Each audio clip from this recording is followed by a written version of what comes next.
Hello, Julie. How are you, Christine? I'm fine, and it's good evening to you. And this is November the 5th, 2022. You just came in and told me kind of a rough story. I'm going to let you tell the viewers what happened. I understand that you basically lost a friend, you said, named Frank, and this was at the Shepherds. Can you describe what happened in your own words? Yeah, I was going to the movies tonight at Saint Laurent, and this is in Ottawa, and I just saw one of his friend coming around and just telling me, Julie, I got bad news to tell you. I said, what is it? So he says, well, like, remember Frank? I say, yeah, the tall French guy. He says, yeah.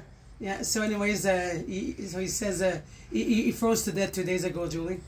So that was a real shock for me. You know, I was going to the movies, and that was a shock for me, losing a good friend of mine. So yeah, it's pretty sad. Yes. Now, what are the circumstances that you understand that you were told by some of the other street people what happened to your friend Frank? Well, yeah, he slept outside in front of the Shepherd, and he froze to death. He froze to death right outside the front door of the Shepherds? Yeah, exactly. And why did he freeze to death? Why was he not in the Shepherds? There was no help for him. They didn't want him in. They didn't want to let him in. So so they told him to stay outside, and he went to bed across the street. He fell asleep in his sleeping bag or something. So he was across the street when he died? Yeah, across the street. Oh, no, he wasn't right at the door of the Shepherds? No, sorry, I just... Okay, so he was probably against the fence where there was an empty lot. Exactly, yeah. And he decided to just bed down there for the night? Yeah, just bed down there for the night. He was overtired, I guess. And so the next, so 2 days after, they found the body. So, really stiff, and he died. That is a shame. And does anyone know why he wasn't let into the Shepherds? I have no idea yet. No, I got to find more information about the staff there, or the people around me, around the ships. No, well, I understand that this is what's pretty upsetting right now, the people on the street, that Frank was pretty well known.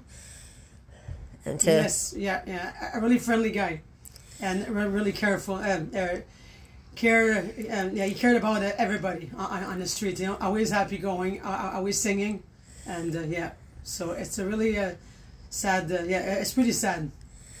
So it's interesting that there seemed to be no help for him. He wasn't allowed in the shelter. So, because sometimes I've seen people when sleeping outside the shelter as well on the streets. Exactly. And you heard from somebody that he was refused entry to the Shepherds? Yes, that's what I heard. Yes. So, but this is what you've been also telling in previous videos as well, that people are kicked out of the Shepherd for no logical reason at all, too. Exactly. They always get accused for, they always get thrown out for stupid things, yeah. Oh, this is shocking as it is, but like I said, this was a horrible way to die, just to be freezing out in the streets.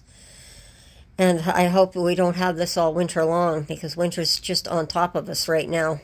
Yes, it is. Yes, it but is. I thought it should be notified to our viewers that we have had a death right across the street from the Shepherds, because he wasn't able to get into the Shepherds. And this is what you're getting off the street from the people that he froze to death from there. Exactly, yeah. Well, I really thank you for this. I just wanted to do a very short clip on this tonight. And I appreciate you coming in and letting me know about this as well. But I think this is something that has to be definitely talked about. We can't just have people freezing to death on the streets. Exactly. Because it needs to stop as soon as possible. It definitely needs to stop, because we're just on the doorstep of winter now. How's the rest of winter going to look? But I can understand how the people are feeling from losing a friend, because as I have told you before, I'm going to talk about what it's like to find a body on the street, because when I was a young woman with my husband at that time being a police officer, and I was sneaking on the beat with him, and I was walking on the beat, and we discovered this person that was all curled up in the doorway. Now, this was like maybe minus 35 below, and we were, of course, dressed for it in layers, and he was just lying there, and I thought he was just sleeping, and my husband at the time went to feel for his pulse, and there was no pulse. And this was an Indigenous man. He had had the liquor bottle in the bag, and he'd been drinking, and he froze to death outside. And that was the first time I'd ever seen anything like that, so that was kind of shocking. So I can understand how you people are feeling about it. But even back then, it was pretty rough, because back then we were not politically correct back then. Instead, today we call a coroner. Back then, my husband said, run down to the other beat and get the officer off the other beat, because we need to get the meat wagon. That's how they referred. And that's what my memory is. I mean, people are not meat to be dying on the street. No. They're not garbage or meat. They're human beings. You know what I mean? Like, they're homeless people. You know? So, yeah, no, it has to be more help for them. And please stop making people die. Stop it. It needs to stop. And, we'll do the best to just, You know, we have we're gonna work on that. I understand we have to get affordable housing, but we have to find something right now to house these people. If we must find some empty buildings or something somewhere to put you people for the winter, so everyone does not freeze to death on us. Exactly. We're not animals, by the way. You No, know? you're not animals. Okay? And just to lose a friend like this, no. It could have, no. We did. Those staff, they could have done, something better. Okay, just to help him, just try to make it, give him the help that he wanted, that he needed, sorry. And, no, there was, they let them die.